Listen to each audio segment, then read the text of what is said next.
The initial results with immune checkpoint inhibitors in bladder cancer have been really encouraging in that we can see long-term, well-tolerated, durable remissions, but this is only currently happening in a minority of patients, and the key next step is to make that the majority of patients.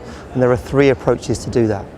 Number one is to combine the drugs, number two is to give the drugs in a different environment, and number three, select the patients better with a biomarker. I'm going to talk about the first of those components, about drug combinations. And there are two key strategies that are currently being employed.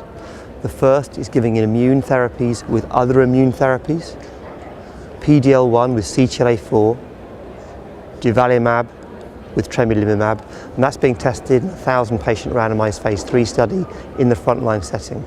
The results of that are expected relatively soon and will change practice. The second key question being asked is whether or not we can combine immune checkpoint inhibitors with chemotherapy.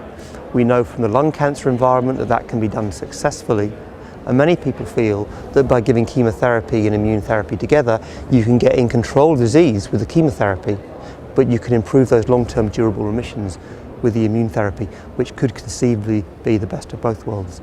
Those two approaches are both being tested in randomized phase 3 trials. There's a third potential approach, and that approach is looking at targeted therapies, be it FGF3, PARP, whatever the target might be, in combination with immune therapies. And that approach is actually lagging behind at the moment. But it may be that using biomarkers we can select patients for targeted therapies and immune therapies together. So it's a really exciting area, it's developing very fast, and I suspect bladder cancer treatment in 5 years' time will be very different from what it is today based on these three strategies.